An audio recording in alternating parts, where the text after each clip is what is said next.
Well, time for my fourth rant of the night. And obviously another cigarette, because I can't have a rant without a cigarette. You know, this isn't so much of a rant as it is a talk of nostalgia for my fellow gamers. You'll understand what I mean. I look back, you know,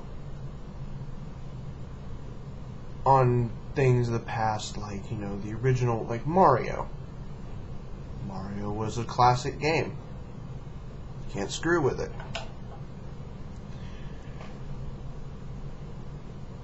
Donkey Kong, his biggest game.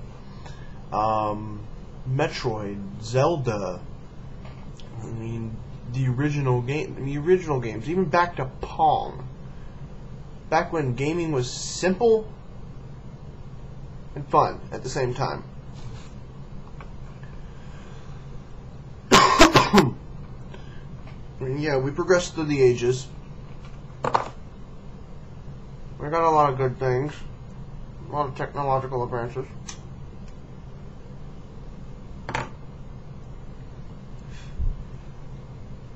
But you can't forget the older games. Without these older video games, we wouldn't have video games like we do today. You know, I think, this is a personal opinion, because I think Mortal Kombat was probably, you know, the definitive gore game. It was probably the first game that actually was bloody, and I think it set the standard for violent games. It always has, and I think a lot of Mortal Kombat fans could agree with me and say the new one's a disappointment. This Mortal Kombat versus DC. Yeah. Okay, I'm not gonna lie. The game looks sick. But you're taking away the fatalities. You're taking away all the blood. It's just another fighter game. Hoo-hoo.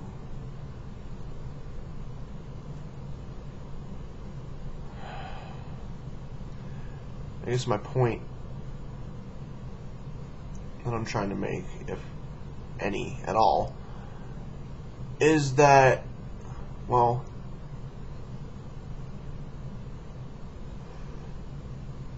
gaming's taken a huge turn from the 80s to now,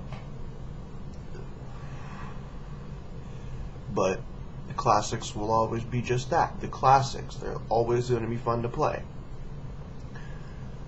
And I think that gamers new that started off in the era of the 64, the PlayStation, the Dreamcast, they need to take a trip. They need to take their happy little asses on a trip back to the days of the Sega Genesis, to the NES, the Super NES, to the 32X, to the Game Gear, to the original Game Boy. I'm not talking about the Game Boy Color. I'm talking about that 5-pound Game Boy. Once you've played those, you can get a true understanding and a true appreciation for gaming.